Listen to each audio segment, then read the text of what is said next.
The thermometer outside Thomas Brennan's underground barn read 47 degrees below zero, and through the stone entrance he could hear his neighbor's cattle bawling in distress a half-mile away. Inside his shelter, carved 15 feet into the Montana hillside, 23 head of livestock stood calm in 52-degree warmth without a single heat lamp burning. Before we dive into how Thomas built what his neighbors called the craziest idea in Cascade County, let us know where you're watching from, and if you love stories about people who trusted their vision against all odds, hit that subscribe button. The morning of January 24th, 1987, Thomas Brennan stood in his kitchen watching the sunrise paint the snow-covered fields pink and gold. The beauty was deceptive. The temperature had bottomed out at 49 below zero overnight, the coldest reading in Montana's recorded history for that region. The blizzard had ended 12 hours earlier, but the Arctic air mass had settled over the high plains like a frozen blanket that refused to lift. Thomas poured his coffee and pulled on his insulated coveralls, preparing for the walk to his barn.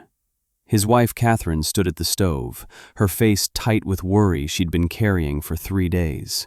She didn't say anything, but Thomas knew what she was thinking. They'd had this conversation 100 times over the past 6 years. The underground barn had been his obsession, his gamble, his answer to a problem most ranchers solved with propane heaters and prayers. He'd mortgaged their future on a hole in the ground, and now, after 72 hours of the worst weather anyone could remember, they were about to learn if his unconventional thinking had been genius or catastrophic foolishness. Thomas stepped outside into air so cold it hurt to breathe. The snow squeaked under his boots, that distinctive sound that only happens when temperatures drop below 40 below. His breath created instant ice crystals that fell like glitter in the morning light. He walked past the old surface barn they'd stopped using in 1982, its empty interior probably matching the outside temperature within a few degrees. 50 yards further, he reached the entrance to his underground structure, a stone-framed opening built into the hillside that looked almost like a mine entrance. He pulled open the heavy wooden door, and a wave of relatively warm air rolled out to meet him. Inside, the barn extended back 60 feet into the earth, lit by the soft glow of kerosene lanterns hanging from timber supports. The stone walls, 2 feet thick and mortared with careful precision, radiated the steady temperature of the earth itself.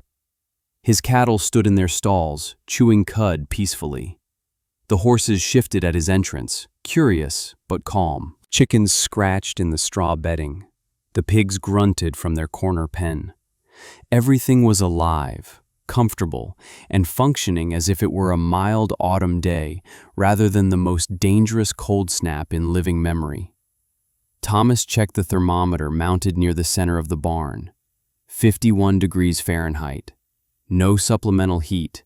No electricity required beyond the lights, which he only used for convenience. The earth itself, maintaining its constant temperature 10 feet below the surface, was keeping his animals alive while neighboring ranches fought desperately to save their livestock with roaring propane heaters that struggled against impossible odds. He stood there in the dim light, listening to the peaceful sounds of his animals, and allowed himself a moment of quiet vindication. 7 years earlier, Thomas Brennan had been a conventional rancher running a modest operation on 320 acres outside Great Falls, Montana. He was 32 years old, married to Catherine for 9 years, with 2 daughters aged 7 and 5. His father had ranched the same land before him, and Thomas had grown up understanding the rhythms and risks of raising cattle in a region where winter could kill your investment in a single night if you weren't careful. He ran about 60 head of cattle, kept a dozen horses, maintained a flock of 30 chickens, and raised enough hay to feed his animals through the winter months. It was a living, not a fortune, but it was honest work that allowed him to raise his family on land he loved. The barn Thomas used in 1980 had been built by his father in 1953. It was a traditional structure, wood framed with board siding, a peaked roof, and enough space to shelter animals during the worst weather. The barn had electricity, heat lamps that could be moved where needed, insulated walls, and weather-tight doors. By the standards of small ranch operations in Montana, it was a perfectly adequate facility. Thomas had never questioned its design or effectiveness. Barns looked a certain way and functioned in understood patterns. You built them above ground with 4 walls and a roof. You insulated them as well as your budget allowed. You used supplemental heat when temperatures dropped dangerously low. That was simply how things were done. The winter of 1980 to 1981 taught Thomas that adequate wasn't good enough. November started cold and stayed cold. December brought a series of storms that buried the region under 4 feet of snow. January turned vicious, with temperatures dropping below zero and staying there for weeks at a time. The electric heat lamps in Thomas's barn ran constantly, driving his power bill to levels that ate into any profit the ranch might generate. Despite the heat lamps, the barn's interior temperature hovered in the teens and low 20s, cold enough that newborn calves struggled to survive their first hours of life. On February 3, 1981, Thomas lost a calf in the night. The mother had given birth sometime after his evening check, and by morning, the calf was dead, frozen despite being inside the barn with heat lamps glowing red throughout the space. The loss wasn't unusual. Ranchers accepted such casualties as inevitable during harsh winters. But something about finding that small body, stiff and cold despite all his preparations and precautions, triggered something in Thomas's thinking. He stood in the barn that morning, watching his breath fog in air that electricity was failing to warm adequately, and wondered if there was a better way. That question would haunt him through the rest of that brutal winter, through the spring calving season that produced lower survival rates than any year he could remember, through the summer when he tallied his losses and realized he'd barely broken even despite a year of hard work. The financial damage from the winter of 1980 to 81 was severe enough that Thomas spent the spring and summer of 1981 working a second job at a feed supply warehouse in Great Falls to compensate for the ranch's losses. The extra income was necessary, but the warehouse work gave Thomas something more valuable than money. It gave him time to think while his hands performed repetitive tasks, and it gave him access to ranchers from across the region who came through buying supplies and talking about their own struggles with the previous winter. The conversations followed predictable patterns. Everyone had lost animals. Everyone had spent fortunes on heating fuel. Everyone had fought the same battle against cold that penetrated buildings faster than artificial heat could compensate. The accepted solution was better insulation, more powerful heaters, and accepting that some losses were inevitable. But Thomas kept circling back to a question that seemed obvious but that nobody else was asking. Why were they fighting the cold in the first place? Why build structures above ground where they were exposed to every temperature swing and weather extreme, then spend energy and money trying to moderate conditions inside? He remembered stories his grandfather had told about the homesteading days in the late 1800s, when settlers lived in dugouts carved into hillsides because they didn't have resources for proper houses. Those dugouts had been miserable in many ways, dark and damp and cramped, but his grandfather had mentioned one detail that stuck in Thomas's memory. The dugouts stayed warm in winter and cool in summer without any heating or cooling system. The earth itself moderated temperature. 10 feet below the surface, the ground maintained a relatively constant temperature year-round, somewhere in the mid-40s to low 50s Fahrenheit depending on the region. That wasn't warm by human comfort standards, but for livestock, 50 degrees was perfectly adequate. Cattle, horses, sheep, and pigs could thrive in 50-degree temperatures without any supplemental heat. They had fur, hide, and fat insulation. They generated their own body heat. They didn't need 70-degree barns. They just needed to stay above freezing and out of the wind. A space that naturally maintained 50 degrees would eliminate the need for expensive heating systems entirely, while providing better protection than conventional barns could offer, even with artificial heat running at full capacity. The idea seemed almost too simple, which made Thomas suspicious of it. If underground barns were such an obvious solution, why wasn't everyone building them? There had to be reasons the practice had been abandoned after the homesteading era. Probably good reasons involving drainage problems, structural instability, ventilation issues, or construction costs that made the approach impractical. Thomas began researching, spending evenings at the library in Great Falls, reading everything he could find about earth-sheltered construction, geothermal principles, and historical building methods. What he discovered surprised him. Underground and earth-berm structures had been used successfully for thousands of years across multiple cultures. The research consumed Thomas through the summer and fall of 1981.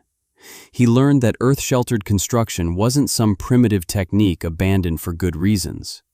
It was a sophisticated approach to building that had been largely forgotten in America because cheap energy made it unnecessary. When heating fuel was inexpensive and abundant, there was no compelling reason to go through the extra effort of building underground.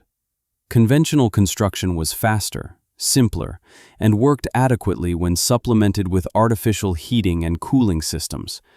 But for someone operating on ranch economics, where every dollar of operating expense mattered, the equation looked different. Thomas discovered technical papers from the 1970s energy crisis when architects and engineers had briefly revived interest in earth-sheltered building as a response to high fuel costs. The studies confirmed what his grandfather's stories had suggested.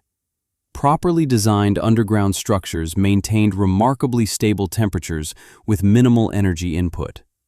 The Earth's thermal mass absorbed temperature extremes, warming spaces in winter by releasing stored heat, and cooling them in summer by absorbing excess warmth. At depths of 10 to 12 feet, soil temperature stayed between 45 and 55 degrees Fahrenheit year-round across most of the United States, including Montana. The technical advantages extended beyond temperature stability. Earth-sheltered structures were protected from wind, which was a critical factor in Montana, where winter winds could drive wind chill temperatures 50 degrees below the actual air temperature. They were protected from precipitation, protected from fire, and if designed correctly, could last indefinitely without the maintenance issues that plagued surface buildings exposed to weather. The structural challenges were real, but solvable. Drainage had to be engineered carefully to prevent water infiltration. Ventilation systems needed to move air without losing thermal benefits. Lighting had to compensate for lack of windows.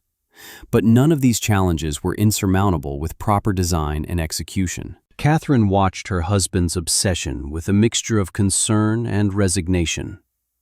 Thomas had always been intense when he focused on something, but this was different. He filled notebooks with calculations and sketches. He drove to neighboring counties to photograph old homestead dugouts, measuring their dimensions and studying their construction. He contacted universities with agriculture programs, asking professors about livestock housing requirements and temperature tolerances. He became, in Catherine's words, insufferable at dinner parties because he couldn't talk about anything except thermal mass and earth berming. The girls thought their father had lost his mind when he spent an entire weekend in October digging a test hole in the pasture behind their house. Thomas excavated down 12 feet, lined the hole with stones to prevent collapse, and installed thermometers at various depths. He checked those thermometers daily for 6 weeks, recording the readings in a dedicated notebook. The data confirmed what his research had indicated. While surface temperatures swung from 70 degrees on sunny autumn afternoons to 20 degrees on cold nights, the temperature 12 feet down remained stable at 48 degrees, varying by less than 2 degrees over the entire observation period. By December 1981, Thomas had made his decision. He was going to build an underground barn. The announcement came at dinner on December 15, 1981. Thomas laid out his plans in front of Catherine and the girls, using sketches he'd refined over months of obsessive planning. He would excavate into the hillside on the eastern edge of their property, creating a space 60 feet deep and 40 feet wide. Stone walls would line the excavation, supporting a timber roof system that would be covered with several feet of earth. The entrance would face south to maximize passive solar gain during winter months. Ventilation shafts would provide air circulation without sacrificing thermal benefits. The entire structure would be built into the earth at a depth that guaranteed stable temperatures regardless of surface conditions. Catherine listened without interrupting, which Thomas knew meant she was choosing her words carefully. When he finished his explanation, she asked the question that mattered most. How much would it cost? Thomas had prepared for this. The excavation would require hiring someone with heavy equipment, probably $1,500 for a week's work. Stone could be gathered from their own property and neighboring land, where ranchers would be happy to have someone haul away field stone that interfered with farming. Timber for the roof supports could be cut from their woodlot. Hardware, waterproofing materials, and ventilation components would run another $1,000. Total material and labor costs would be around $3,000, maybe $4,000 if he encountered unexpected complications. Catherine pointed out that $4,000 was more than they had in savings. Thomas acknowledged this but countered with the operating cost comparison. The previous winter, his heating costs for the conventional barn had exceeded $800. Over 5 years, that was $4,000 just in energy costs, not counting equipment maintenance and replacement. An underground barn would eliminate those costs entirely while providing superior protection for their livestock. The structure would pay for itself in saved heating expenses within 5 years, and it would last decades longer than the conventional barn with minimal maintenance. The financial argument was sound, but Catherine's concern went deeper than money. She worried about Thomas's judgment. He was proposing something no one in their community had attempted. He was betting their limited resources on an untested approach based on research and theory rather than proven practice. If he was wrong, if the underground barn failed to work as designed, or if construction costs spiraled beyond his estimates, they could lose the ranch. They had 2 young daughters to consider. This wasn't just about proving an interesting idea. It was about their family's survival. Thomas understood her fears, but he also understood something she didn't fully grasp yet. He wasn't proposing this on whim or naive optimism. He had spent 11 months researching, calculating, and preparing. He had studied historical examples and modern engineering principles. He had tested soil conditions and verified thermal properties. He knew this would work because the physics were undeniable and the precedents were documented. The risk wasn't in whether the concept was sound. The risk was in execution, in his ability to build correctly what he'd designed on paper, and he was confident in his abilities. They talked until after midnight, working through every concern Catherine raised, examining every potential failure point Thomas could imagine. By January 1982, Thomas had secured a loan from the bank for $4,000 using the ranch as collateral. The loan officer, a man named Donald Price, who had known Thomas's father, expressed serious reservations about the project. He asked Thomas directly if he understood that he was mortgaging his family's future on what everyone in the county would consider an insane experiment. Thomas said yes, he understood completely. Price approved the loan anyway, partly because Thomas's payment history was flawless, and partly because Price admired the kind of stubborn conviction Thomas was demonstrating. Price said he hoped Thomas proved everyone wrong, because the county could use more people willing to think differently. The news spread quickly through the ranching community around Great Falls. Thomas made no effort to keep his plans secret, and in a region where everyone knew everyone's business, word traveled fast. The reactions ranged from puzzled concern to open mockery. Most ranchers thought Thomas was wasting money and effort on a solution to a problem that conventional methods handled adequately. Some suggested that the previous winter's losses had affected his judgment. Others joked that Thomas was building himself a fancy root cellar and calling it a barn to justify the expense. The kindest responses came from older ranchers who simply said they hoped it worked out for him, but they'd stick with tried and true methods themselves. Thomas's father-in-law, a retired rancher named Robert Chen, who had sold his own operation 5 years earlier, was particularly vocal in his opposition. Robert had 40 years of ranching experience, and he considered Thomas's plan to be foolishness born of inexperience and arrogance.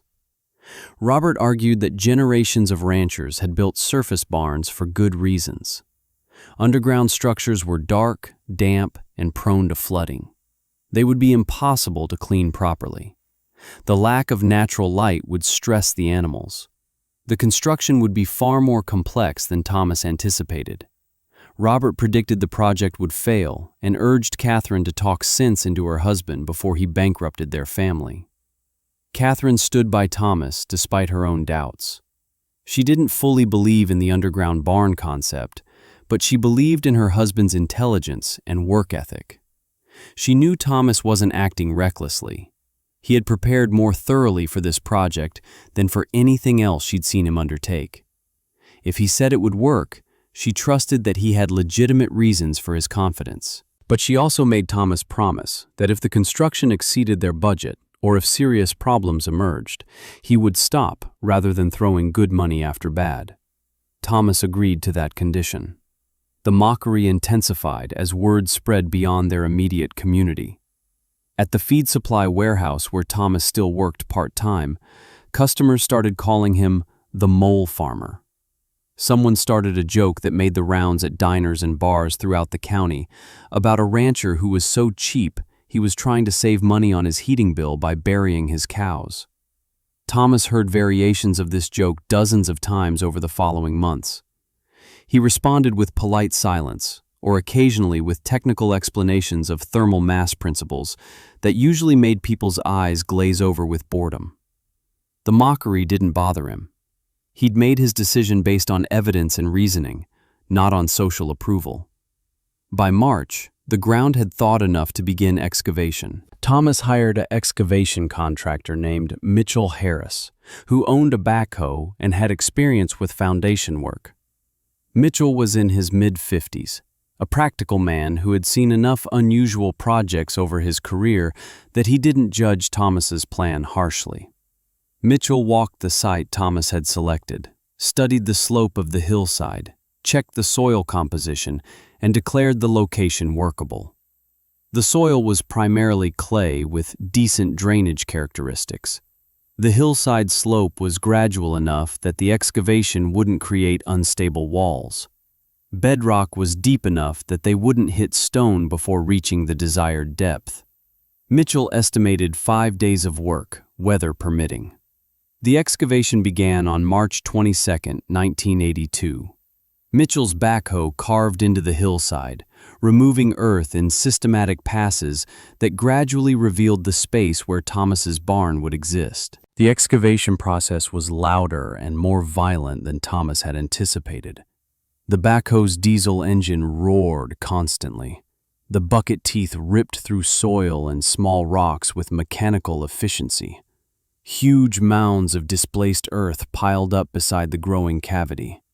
Neighbors who drove past on the county road slowed down to watch, some stopping to offer unsolicited opinions about what a waste of effort they were witnessing. Thomas worked alongside Mitchell during the excavation, doing manual labor to reduce costs and to understand every detail of the site. He shoveled loose soil the backhoe couldn't reach efficiently. He raked the floor flat as the excavation progressed deeper.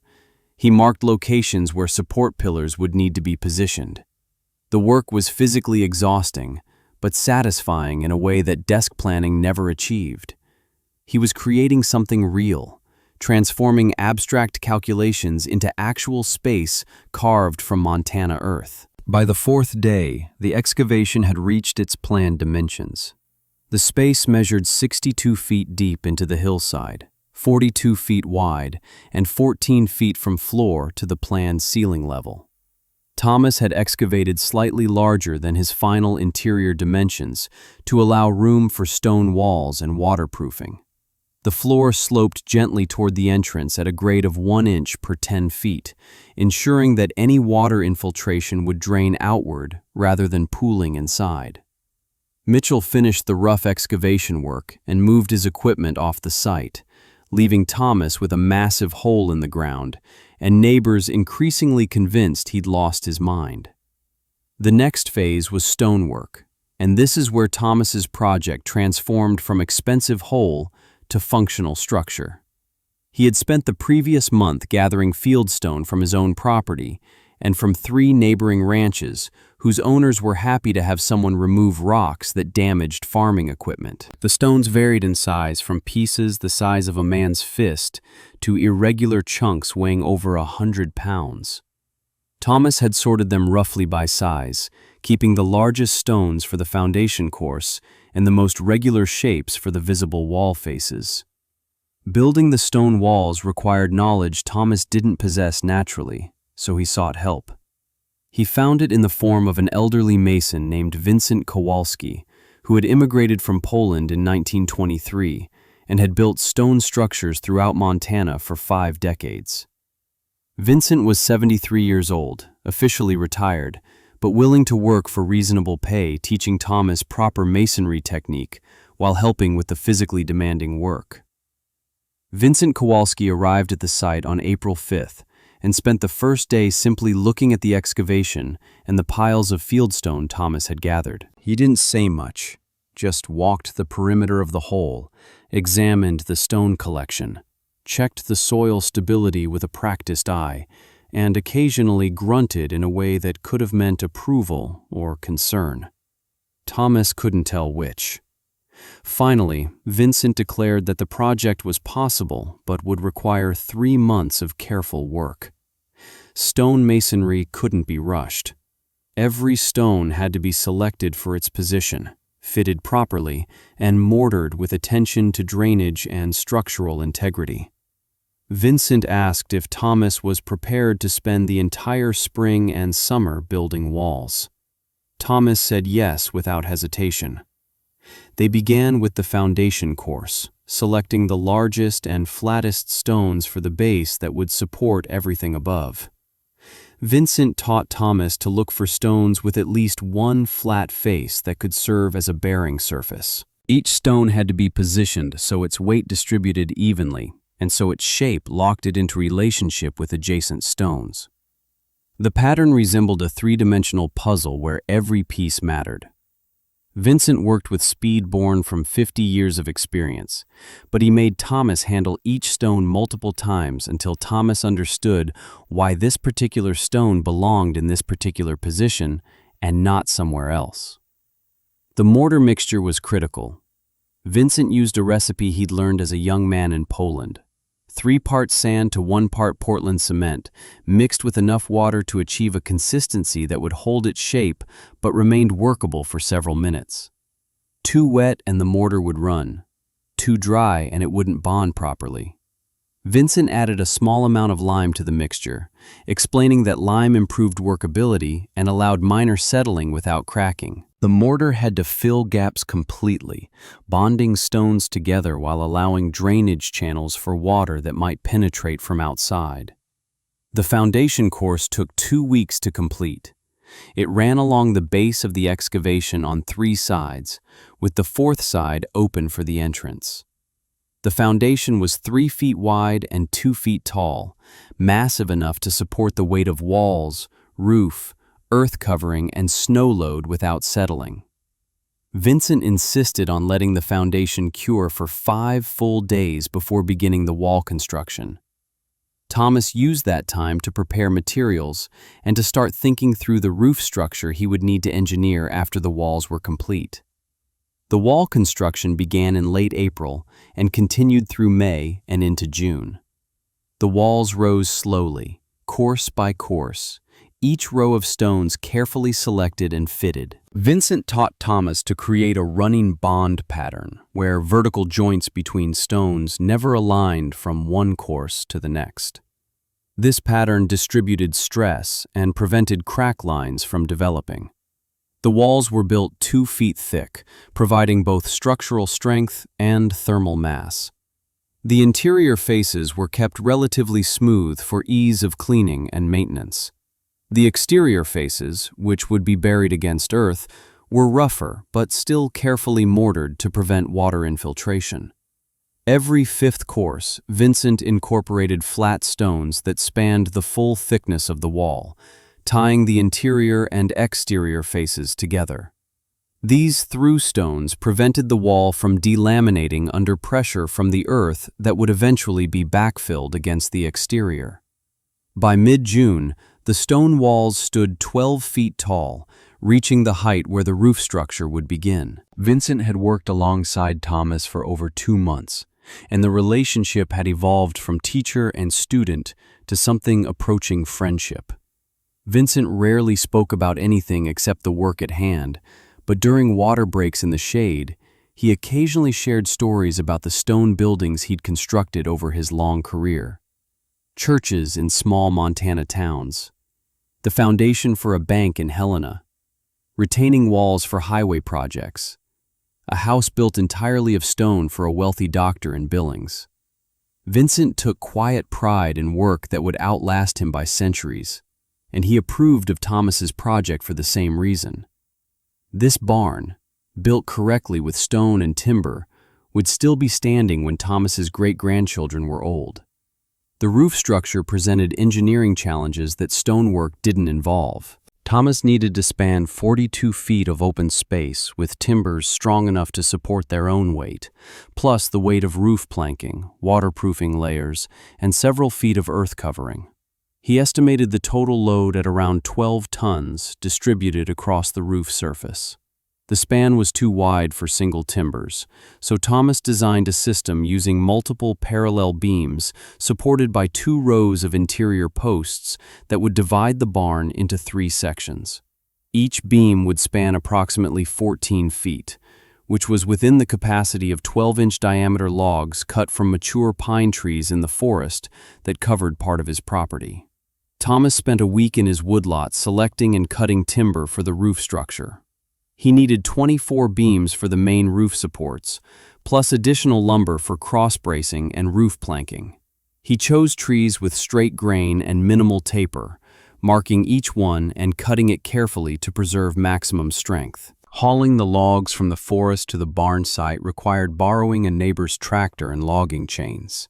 The neighbor, a rancher named Donald McKenzie, who had been openly skeptical about the underground barn project, helped Thomas move the logs as a gesture of neighborly cooperation, despite his doubts about the project's sanity. Installing the interior support posts came first. Thomas and Vincent positioned 6 posts in 2 parallel rows running the length of the barn. Each post was a 12-inch diameter log sunk 3 feet into the ground and surrounded by a concrete collar that Vincent mixed and poured. The posts were positioned 14 feet apart in rows that divided the barn's interior into 3 aisles. The center aisle would serve as the main passage and work area. The side aisles would house livestock stalls and storage. Once the concrete cured and the posts were solidly fixed, Thomas could begin mounting the roof beams. The beam installation required help that Thomas's family couldn't provide alone. He recruited 4 neighbors, including Donald McKenzie, offering to pay each man $20 for a day's work. The men showed up on a Saturday morning in late June, motivated partly by the money and partly by curiosity to see what Thomas's strange project looked like from the inside.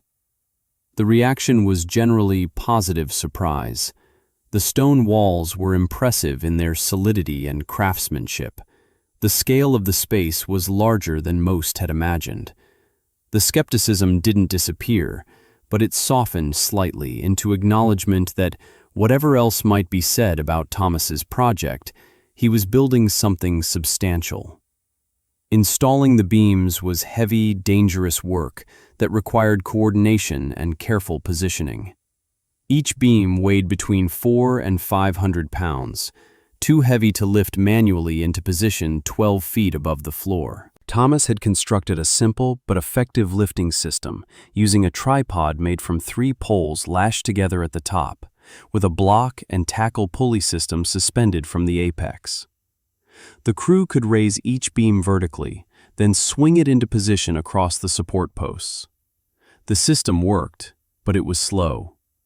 Raising each beam required 30 minutes of careful effort, positioning it exactly, and securing it with notches cut into the post tops and heavy lag bolts driven through the beam into the post. The work continued through the afternoon, with the crew developing a rhythm that improved efficiency as they gained experience with the system. By sunset, they had installed 16 of the 24 beams. Thomas fed everyone dinner that Catherine had prepared, and the men sat on the stone wall edge, eating and discussing what they'd seen. The underground structure had won grudging respect from most of the crew. Donald Mackenzie admitted that the walls were built better than most surface barns he'd seen, and the roof structure looked solid enough to hold up a house.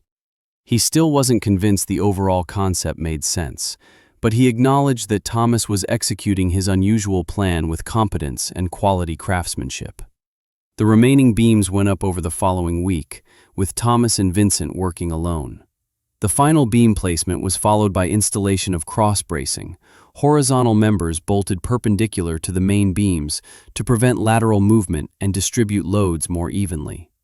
The cross bracing created a grid pattern across the ceiling that added substantial rigidity to the structure.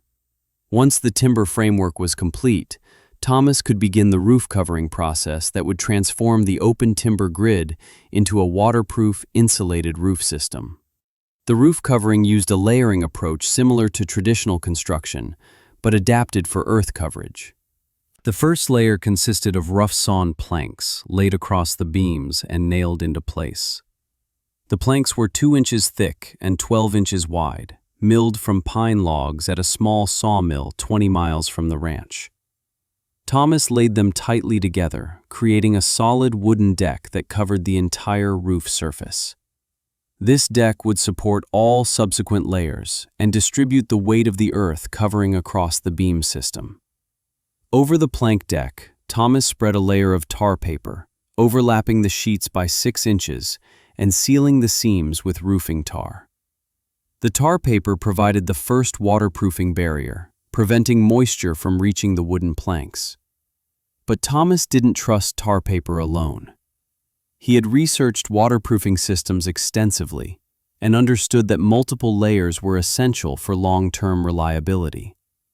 A single layer might develop tears or degradation over time. Multiple layers created redundancy that ensured the roof would remain waterproof even if individual layers failed.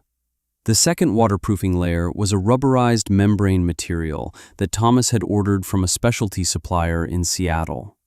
The material was expensive, adding nearly $600 to his total costs, but it was worth every penny. The membrane came in 4-foot-wide rolls that Thomas carefully unrolled across the tar paper, overlapping seams by 8 inches and sealing them with adhesive provided by the manufacturer. The material was flexible enough to conform to minor irregularities in the surface beneath, but tough enough to resist puncture. This membrane would be the primary long-term waterproofing barrier, far more durable than tar paper. Over the waterproofing membrane, Thomas installed a drainage layer made from coarse gravel. The gravel served multiple purposes. It protected the waterproofing from damage during the soil backfilling process. It provided a drainage path for any water that penetrated the soil covering, allowing it to flow toward the edges of the roof rather than pooling. And it created an air gap that helped with temperature regulation. Thomas spread 6 inches of gravel across the entire roof surface, carefully raking it level and ensuring it extended past the roof edges where water could drain away from the structure. The final roof layer was soil, and this required more thought than simply piling dirt on top of the gravel. Thomas needed soil that would support plant growth to create a living roof, but that wouldn't be so heavy it overstressed the structure. He also needed soil that would drain properly, rather than becoming waterlogged and increasing weight beyond design limits. He settled on a mixture of topsoil and compost, 18 inches deep, that would provide growing medium for grass and shallow-rooted plants while maintaining reasonable weight and drainage characteristics. Backfilling the roof and the exterior walls happened simultaneously over a 2-week period in late July. Thomas hired Mitchell Harris again to bring his backhoe and push soil from the large piles created during excavation back against the structure. Mitchell worked carefully, building up the soil in layers and giving Thomas time to inspect the structure for any signs of stress or water infiltration. The walls showed no movement. The waterproofing layers remained intact. As the soil level rose, the underground barn gradually disappeared from view, until only the south-facing entrance remained visible. The entrance structure required its own careful design. Thomas built a stone facade around the opening, extending it forward from the hillside to create a weather-protected entry space. The facade included a heavy timber door frame and a wooden door he'd constructed using the same careful joinery he'd applied throughout the project. The door was 3 inches thick, assembled from vertical planks with diagonal bracing on the interior face. It hung on massive iron hinges that Thomas had purchased from a blacksmith in Great Falls. The hinges were bolted through the stone facade, making the door essentially impossible to remove without destroying the surrounding structure. Inside the entrance, Thomas built an airlock system, a small room 6 feet deep with doors at both ends. The airlock served 2 purposes. It created a buffer zone that prevented direct air exchange between the interior and exterior, helping maintain temperature stability. And it provided a space where Thomas could remove snow-covered outer clothing before entering the main barn, keeping the interior cleaner and drier. The airlock added complexity to the entrance, but Thomas considered it essential for the barn's long-term functionality. The ventilation system was perhaps the most technically sophisticated element of the entire structure. Thomas needed fresh air circulation to prevent carbon dioxide buildup and moisture accumulation, but he couldn't simply install open vents that would allow cold air to flood the space in winter or warm air in summer. He designed a system using 4 ventilation shafts, pipes made from 10-inch diameter metal culvert material that extended from the barn ceiling up through the earth covering, to surface vents positioned 20 feet from the barn entrance. 2 of the vents served as air intakes, drawing fresh air down into the barn. The intake vents were positioned on the north side of the mound, where they would draw cooler air during summer months. 2 exhaust vents were positioned on the south side, where warmer air rising naturally would create updraft that pulled stale air out of the barn. The system relied on passive airflow rather than mechanical fans, using temperature and pressure differences to circulate air continuously without electricity. Thomas designed baffles for each vent, adjustable covers that allowed him to control airflow rates seasonally. In winter, he could restrict flow to minimize heat loss. In summer, he could open them fully to maximize cooling. Each ventilation shaft passed through the waterproofing layers using specially fabricated boots, rubber sleeves that sealed around the pipes and prevented water infiltration along the penetrations. Getting these seals correct was critical. Any gap around the ventilation pipes would create a direct path for water to enter the structure. Thomas spent 2 full days working with the rubber boots, building up layers of sealant and testing each seal by pouring water around it to verify that nothing leaked through. The interior finishing work began in August and continued through September. Thomas built livestock stalls along both side walls using lumber milled from his own timber. Each stall was 8 feet wide and 10 feet deep, sized appropriately for a single cow or horse. He installed removable dividers between stalls, allowing him to combine spaces for larger animals or separate them for smaller stock. The stall floors were packed earth, sloped slightly toward a central drainage channel that ran the length of each side aisle.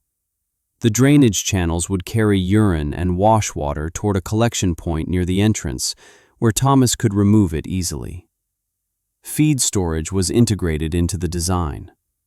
Thomas built elevated platforms along the back wall where hay bales could be stacked, keeping them off the floor and allowing air circulation that would prevent mold. Grain bins were positioned near the entrance for easy filling.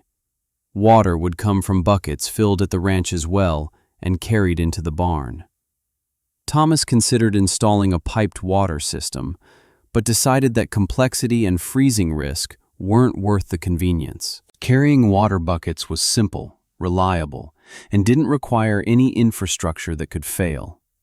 Lighting presented a challenge that Thomas solved with a combination of approaches. During daylight hours, he relied on lantern light for tasks requiring detailed vision and accepted dimmer conditions for routine work. The stone walls, whitewashed with lime-based paint, reflected available light surprisingly well. At night or during extended periods inside, lanterns provided adequate illumination. Thomas positioned lantern hooks throughout the barn, allowing him to place lights where needed for specific tasks. The lack of natural light was probably the biggest compromise in the underground design, but for livestock that didn't require bright light, and for a rancher willing to work by lantern, it was manageable. By late September 1982, the underground barn was functionally complete. Thomas had spent 6 months and approximately $4,200 on construction, slightly over his initial budget, but not catastrophically so. The structure existed, solid and ready for use. What remained was the ultimate test. Would it actually work as designed? Would the temperature stay stable? Would livestock adapt to the underground environment? Would maintenance problems emerge that made the whole project impractical? Thomas was about to find out, because winter was coming, and he was moving his animals into their new home. The first animals moved into the underground barn on October 3, 1982. Thomas started with 4 cattle, older cows that were calm and unlikely to panic in the unfamiliar environment. He led them one at a time through the entrance, down the short ramp he'd built, and into the stalls he'd prepared with fresh straw bedding. The cattle balked at the entrance, suspicious of the dark opening and the stone walls. But once inside, they settled quickly. The temperature was noticeably warmer than outside, even though no heat source was operating. The thermometer mounted on the center post read 53 degrees Fahrenheit, while the outside temperature was 41 degrees. Over the following week, Thomas moved the rest of his cattle into the underground barn, along with 6 horses, his small flock of chickens, and the various other animals that made up his ranch's livestock population. Each group adapted to the space at different rates. The horses were the most nervous initially, uncomfortable with the confined space and dim lighting. Thomas spent extra time with them, speaking quietly and allowing them to investigate their new surroundings at their own pace. The chickens adapted almost immediately, roosting on perches Thomas had installed and seeming entirely unconcerned about their subterranean home. The adaptation period revealed minor issues that Thomas addressed as they emerged. The drainage system needed adjustment in 2 stalls where water pooled rather than flowing toward the collection channel. Thomas corrected this by adding gravel to improve floor slope. Ventilation needed tweaking when he noticed air movement was uneven, with some areas of the barn getting better airflow than others. He adjusted the vent baffles and added internal air deflectors that improved circulation throughout the space. The lantern system worked adequately, but required more fuel than Thomas had budgeted for. He reduced lantern use during daylight hours, training himself to work in dimmer conditions when possible. The temperature monitoring became Thomas's obsession through October and November. He checked the thermometer multiple times daily, recording readings in a notebook where he also tracked outside temperatures, weather conditions, and observations about animal behavior. The pattern that emerged was exactly what his research had predicted, but was nonetheless remarkable to observe and practice. Outside temperatures varied wildly, from 50s during warm autumn days to teens during cold snaps. Inside the barn, temperature varied by less than 5 degrees, staying consistently in the low 50s regardless of external conditions. The lack of supplemental heat was the most striking aspect. Thomas's conventional barn, which he'd completely emptied, would have required heat lamps by mid-November when overnight temperatures dropped below freezing. The underground barn needed nothing. The Earth's thermal mass absorbed daily temperature fluctuations and maintained conditions that were perfectly adequate for livestock. The cattle showed no signs of cold stress. The horses remained comfortable. The chickens continued laying eggs at normal rates. Every indicator suggested the animals were thriving in their underground environment without any artificial heating. Word of Thomas's progress spread through the community, generating a mixture of responses. Some neighbors remained skeptical, predicting that winter would reveal fatal flaws in the design. Others were cautiously interested, asking technical questions about construction costs and temperature performance. A few ranchers started talking about building their own earth-sheltered structures if Thomas's barn survived its first winter successfully. Winter arrived in early December, with temperatures dropping below zero and staying there for days at a time. Thomas continued his temperature monitoring with increased attention, knowing that the real test was beginning. On December 8th, outside temperature reached 11 below zero during the night. Inside the barn, the temperature was 51 degrees. On December 15th, a winter storm brought 3 feet of snow and wind chills approaching 40 below zero. Inside the barn, the temperature dropped to 48 degrees, the lowest reading Thomas had recorded, but still well above freezing and perfectly comfortable for the livestock. The absence of heating costs was financially transformative. Through December and January, Thomas spent nothing on barn heating, $0. In the conventional barn during previous winters, he would have spent between $150 and $200 per month on electricity for heat lamps during the coldest months.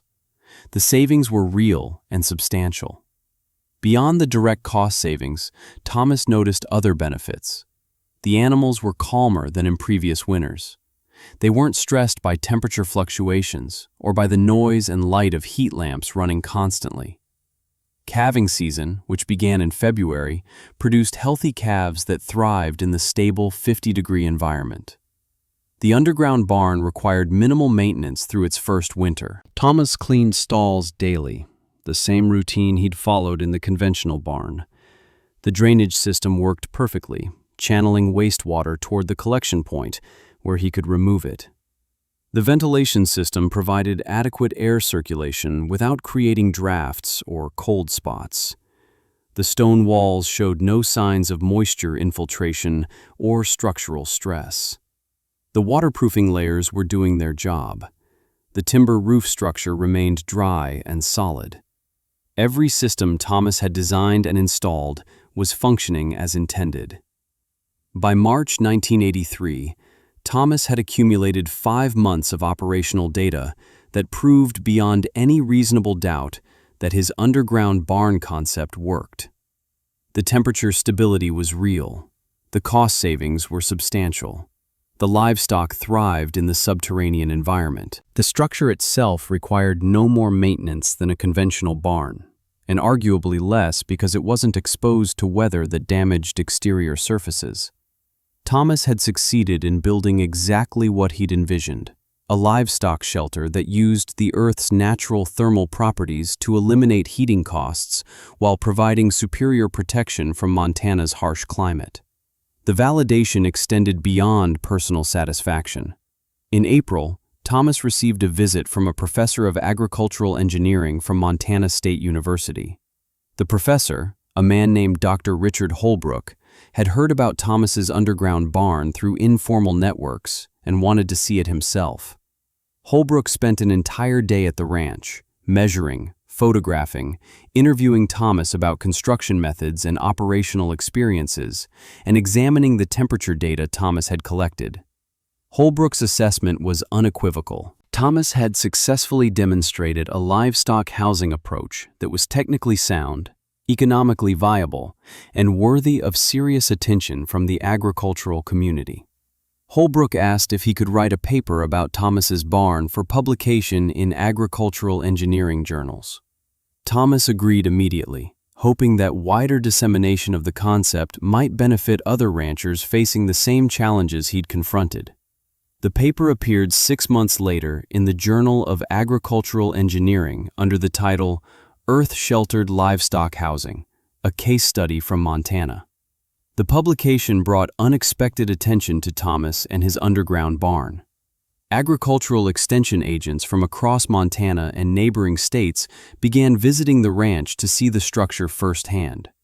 Several ranchers traveled considerable distances to learn construction techniques and to evaluate whether the approach might work on their own operations. Thomas welcomed visitors, giving tours and sharing information freely. He had no interest in keeping secrets or profiting from his innovation. He simply wanted other ranchers to benefit from what he'd learned.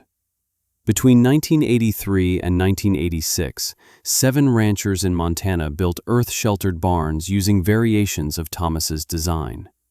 Each adapted the basic concept to their specific conditions and needs. One rancher in eastern Montana built a smaller version for sheep. Another near Missoula created a hybrid design that was partially underground and partially earth-bermed. A third rancher built an underground hay storage facility rather than livestock housing, using the stable temperature and humidity to preserve hay quality better than conventional storage. The approaches varied, but the underlying principle remained constant. Use the Earth's thermal mass to create stable conditions without consuming energy. Thomas continued operating his underground barn through these years, accumulating operational experience that refined his understanding of the structure's capabilities and limitations. He learned that humidity control required more attention than he'd initially anticipated. During very cold weather, moisture from animal respiration could create condensation on the stone walls. Thomas addressed this by adjusting ventilation rates and by installing simple moisture-absorbing materials in strategic locations. The solution was straightforward once he recognized the issue. He also learned that the living roof required more maintenance than expected. The grass and shallow plants growing on the earth covering needed occasional watering during dry summers to prevent vegetation from dying back completely. Dead vegetation wasn't harmful to the structure, but living plants provided better erosion control and created a more attractive appearance. Thomas installed a simple irrigation system using perforated pipes laid beneath the soil surface, fed by a tank that collected rainwater from the ranch house roof. The system was low-tech but effective. By 1986, Thomas's underground barn had become a proven success story in Montana agricultural circles. The structure had survived 4 winters without major problems. The cost savings had exceeded Thomas's initial projections. The livestock consistently thrived in the subterranean environment. Thomas's willingness to share information had earned him respect and gratitude from the ranching community. The mockery had largely disappeared, replaced by acknowledgement that Thomas had been right about something most people had dismissed as foolish. His father-in-law, Robert Chen, had visited the barn in '84 and had grudgingly admitted that he'd been wrong in his initial assessment. The structure was well built and genuinely functional, but the ultimate validation came not from academic publications or community respect. It came from nature itself, from a weather event so extreme that it tested every structure and every system across the northern plains. The winter of 1986 to '87 was shaping up as a normal Montana winter until December, when weather patterns shifted dramatically. Arctic air began flowing south from Canada, creating conditions that weather forecasters recognized as potentially historic.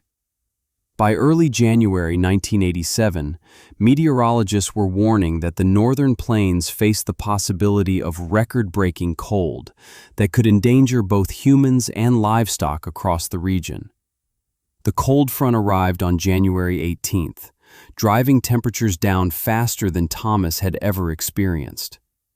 Within 12 hours, the temperature dropped from 20 degrees above zero to 15 below. The wind picked up, screaming across the open plains at speeds exceeding 40 miles per hour. Wind chill calculations became meaningless because the numbers dropped so low they exceeded the scales on standard charts. This was dangerous cold, the kind that killed livestock and stranded people in vehicles that wouldn't start. Weather reports warned ranchers to prepare for the worst cold snap since weather records began in Montana. Thomas moved through his ranch operations with methodical care, checking every system and preparing for conditions he knew would test his underground barn more severely than any weather it had yet experienced. He filled every water container he owned, knowing that hauling water would be dangerous during the peak of the storm. He stocked extra hay and grain inside the barn's storage areas. He checked the ventilation system, adjusting baffles to minimize heat loss while maintaining adequate air circulation. He verified that his lanterns had plenty of fuel. He prepared as thoroughly as possible, then waited to see what would happen. The temperature continued dropping. By January 20th, the thermometer outside Thomas's kitchen window read 28 below zero at noon, the coldest midday temperature he'd ever recorded. By that evening, it reached 37 below. By midnight, 42 below. The cold was beyond extreme. It was lethal. Animals left outside would die within hours. Humans exposed to these conditions faced frostbite within minutes. The entire region was essentially shut down, with people and animals sheltering wherever they could and praying that heating systems wouldn't fail. Inside Thomas's underground barn, the temperature read 51 degrees Fahrenheit. The animals stood in their stalls, calm and comfortable, completely unaware that outside their shelter, conditions were deadly. Thomas walked through the barn during the worst of the cold, holding a lantern and checking on each animal individually. The cattle chewed cud peacefully. The horses dozed. The chickens roosted quietly. Everything was normal inside the earth-sheltered space, while the world outside experienced weather that would kill exposed livestock in less than 2 hours. The contrast was almost surreal. Thomas could hear the wind howling above ground, a constant roar that penetrated even through 15 feet of earth and stone. But inside the barn, the air was still and quiet. The stone walls felt slightly cool to the touch, but nowhere near cold. The hay storage area, the stalls, the center aisle, everything remained in the low 50s, regardless of the Arctic conditions raging on the surface. The physics were working exactly as Thomas had predicted 5 years earlier, but experiencing it during record-breaking cold was still remarkable. Thomas's neighbors were fighting desperate battles to keep their livestock alive. Donald McKenzie had 5 heat lamps running in his conventional barn, and the interior temperature was still dropping into the 20s. Another neighbor, Carl Anderson, lost 2 calves during the night despite having them in a heated barn with supplemental warmth. The heat lamps couldn't compensate for cold that severe when the buildings were exposed to wind and extreme temperatures. Propane heaters ran at maximum capacity, consuming fuel at rates that would bankrupt small operations if the cold lasted more than a few days. Emergency calls went out across the region as ranchers realized that conventional heating systems were inadequate for conditions this extreme. The extreme cold lasted 72 hours. From January 20th through January 23rd, temperatures remained below 30 below zero continuously. The peak occurred on the morning of January 22nd, when Thomas's outdoor thermometer registered 49 below zero, a temperature that tied Montana's all-time record. The wind had finally stopped, which actually made conditions more survivable for humans, but didn't help livestock trapped in barns that couldn't maintain adequate temperatures. The silence was eerie after days of constant wind roar. The air was so cold it seemed thick, almost solid. Breath froze instantly into ice crystals that fell like snow. Metal became dangerously cold to touch even through gloves. Thomas ventured outside only when absolutely necessary during those 3 days. The walk from his house to the barn entrance was less than 100 yards, but it was a dangerous journey in that cold. He wrapped his face completely, leaving only his eyes exposed. Even so, the cold found ways to penetrate, burning any exposed skin within seconds. He made the trip twice daily to check on the animals and to verify that all systems continued functioning properly. Each time, the contrast between outside and inside was dramatic. Stepping through the entrance airlock into the barn felt like entering a different world, a place where temperature and conditions bore no relationship to the frozen wasteland just beyond the stone walls. The underground barn required no adjustments during the extreme cold. Thomas didn't change ventilation settings. He didn't add any heating source. He didn't modify operations in any way. The barn simply maintained its stable 50 to 52 degree temperature range exactly as it had during mild weather. The animals showed no stress. They ate normally, drank water that Thomas hauled in buckets from his house, and behaved exactly as they would during any ordinary winter day. The Earth's thermal mass was protecting them completely, providing consistent conditions that artificial heating systems in conventional barns couldn't match even when running at maximum capacity. Reports from across the region painted a grim picture of livestock losses. Ranchers with conventional barns were losing animals despite heroic efforts to keep them warm. Heat lamps failed when electrical systems overloaded. Propane heaters consumed fuel faster than suppliers could deliver replacements. Some ranchers ran out of fuel entirely and watched helplessly as their barn temperatures dropped toward lethal levels. Young animals, particularly calves born during the cold snap, were especially vulnerable. The mortality rate was devastating.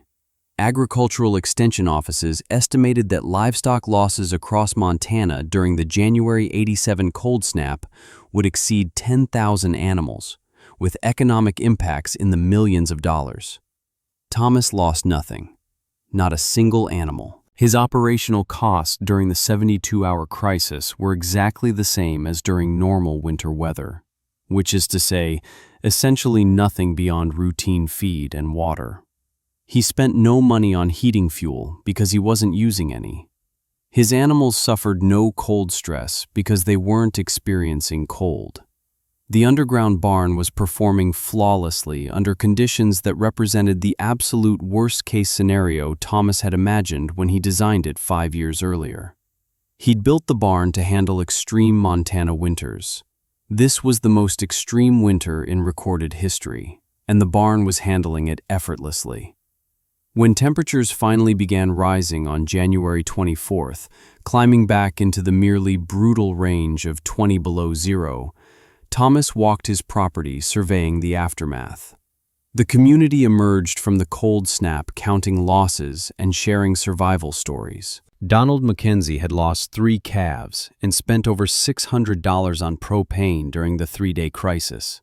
Carl Anderson had lost 5 animals, including 2 valuable breeding cows.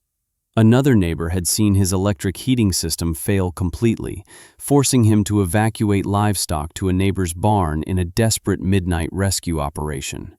Every rancher Thomas spoke with had a story about how close they'd come to catastrophic losses, how hard they'd fought to keep animals alive, how expensive and frightening the experience had been. And then they asked Thomas how his underground barn had performed. The question was rhetorical. Everyone already knew. Word had spread even during the cold snap as ranchers communicated by phone, sharing information and checking on each other. Thomas's underground barn had become the story people told to illustrate what was possible with different thinking. The rancher who'd been mocked for building an expensive hole in the ground had just proven that his expensive hole was the safest place for livestock in Montana when weather turned truly deadly. The validation was complete and undeniable.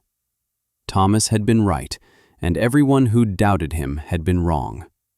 The aftermath of the blizzard of '87 transformed attitudes toward earth-sheltered livestock housing throughout Montana and neighboring states. Ranchers who had dismissed the concept as impractical or eccentric suddenly recognized it as potentially the best investment they could make for their operations. Agricultural extension offices began receiving requests for information about underground barn construction. Montana State University's Agricultural Engineering Department launched a research project to develop standardized designs and construction guidelines for earth-sheltered agricultural buildings. The concept moved from novelty to legitimate mainstream option in the span of a single winter. Thomas became an informal consultant to ranchers planning their own underground barns. He spent countless hours over the following years visiting other ranches, reviewing plans, offering suggestions based on his experience, and helping people avoid mistakes he'd made during his own learning process. He never charged for this consultation work. He considered it his contribution to the ranching community that had sustained him throughout his career. By 1990, over 40 earth-sheltered livestock barns had been built in Montana, Wyoming, and the Dakotas. Each one a variation on the principles Thomas had demonstrated with his original structure. The underground barn Thomas built in 1982 continued operating reliably for decades. He maintained it carefully, repairing minor issues as they emerged, but never needing major reconstruction. The stone walls remained solid. The waterproofing continued protecting the interior. The ventilation system functioned without modification. The structure aged well, growing more refined with years of use as Thomas made small improvements based on operational experience. When Thomas retired from active ranching in 2003, at age 53, he sold the property to a young rancher named Michael Torres, who specifically wanted to buy the ranch because of the underground barn. Michael operated the barn for another 15 years, housing his own livestock in the same space where Thomas's animals had sheltered during the blizzard of '87. The structure required minimal maintenance even as it aged past 35 years. The stonework Vincent Kowalski had taught Thomas to build remained as solid as the day it was completed. The timber roof structure showed no significant deterioration, despite supporting tons of earth and enduring decades of Montana weather. The barn had proven to be exactly what Thomas had envisioned when he'd started his research back in '81, a structure that would outlast him and serve multiple generations. Thomas Brennan died in 2019 at age 69 from heart failure unrelated to his ranching work. His obituary in the Great Falls Tribune mentioned his underground barn and the impact his innovation had on agricultural practices in Montana. Several dozen ranchers attended his funeral, many of them operators of earth-sheltered barns who credited Thomas with teaching them a better way to protect livestock and reduce costs. Catherine, his wife of 47 years, accepted condolences and remembered her husband as a man who'd trusted evidence and logic over convention, who'd risked everything on an idea most people thought was crazy, and who'd been proven spectacularly correct. The underground barn still stands today on what was once Thomas Brennan's ranch. The current owner maintains it carefully, aware of its historical significance and its continued practical value. The structure functions as well now as it did 40 years ago, a testament to thoughtful design and quality construction. Visitors occasionally stop to see it, agricultural students studying alternative building methods, or engineers interested in passive climate control systems. The barn has been photographed, documented, and studied as an example of innovative thinking applied to practical problems. The story of Thomas Brennan's underground barn illustrates enduring principles about innovation and courage. Sometimes, the solution to a difficult problem requires rejecting conventional approaches entirely and starting from different principles. Sometimes, the mockery of peers is a sign that you're onto something genuinely new rather than a warning that you're making a mistake. Sometimes the best investment isn't the cheapest or fastest option. but the one that solves the underlying problem so completely that it eliminates ongoing costs entirely. Thomas understood these principles intuitively, and he had the courage to act on his understanding despite social pressure and financial risk. The blizzard of 1987 provided dramatic validation, but Thomas's barn would have been successful regardless of that specific weather event. The physics were sound from the beginning. The earth-sheltered design was superior for livestock housing in cold climates by every practical measure. The extreme cold simply accelerated recognition of what careful analysis would have revealed eventually. Thomas built something that worked brilliantly, and he built it well enough that it's still working 4 decades later, protecting animals from Montana winters exactly as designed, a quiet monument to the power of questioning assumptions and trusting evidence over tradition.